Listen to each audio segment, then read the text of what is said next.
పార్వతీపురం మన్యం జిల్లా కలెక్టరేట్ ఎదుట గిరిజనులు ఆందోళన దిగారు. గిరిజన సంఘ నాయకుల ఆధ్వర్యంలో జరిగిన ఈ కార్యక్రమంలో పెద్ద ఎత్తున గిరిజనులు పాల్గొన్నారు. పార్వతీపురం మన్యం మండలం పరిధిలో సాగు చేస్తున్న భూమికి పట్టాలు ఇవ్వాలని డిమాండ్ చేశారు. గిరిజనులపై పెట్టిన అక్రమ కేసులను ఎత్తివేయాలన్నారు.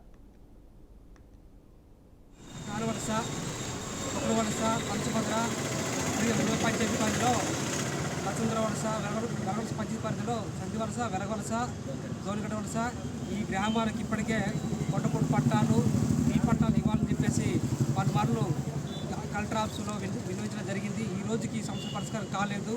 అదే కాదు, కనీసం మంచినీరు కూడా లేని పరిస్థితి ఈ గ్రామంలో ఉంది.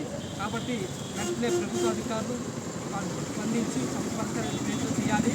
వీటితో పాటు ఆ రావికొండ పంచాయతీ పరిధిలో 7 గిరిజన గ్రామాలు ఉన్నాయి. ఈ గిరిజన గ్రామాల్లో కూడా కనీస సౌకర్యాలు వలస, తొక్కుడు వలస, పనసభద్ర గిరిజనులు ఎన్నో ఏళ్ళుగా సాగు చేస్తున్న భూములకి ఇటీవలే ఎన్నోసార్లు ఎనుత పత్రం కలెక్టర్ ఆఫీస్ కాడ మనం ఇవ్వడం అయితే జరిగింది. అధికారులు అయితే మాత్రము నిమ్మక నీరెత్తినట్టుగా వ్యవహరిస్తున్నారు. సమస్యలు అయితే సమస్యలుగా గ్రామాల్లో ఉండిపోతున్నాయి. ఒక్క సమస్య అయినా అధికారులు పట్టించుకోవడం లేదు. ఈ సమస్యలు పరిష్కారం చేయాలని మన పార్టీగా ఎన్నోసార్లు ఎనుత పత్రం ఇస్తూనే ఉన్నాం. కానీ ఒక్క ఎనుత పత్రం పైన కూడా స్పందన అయితే లేదు. ఎన్నో గ్రీవెన్స్లకి అయితే వస్తున్నారు, ప్రజలు పెద్ద ఎత్తున వస్తున్నారు.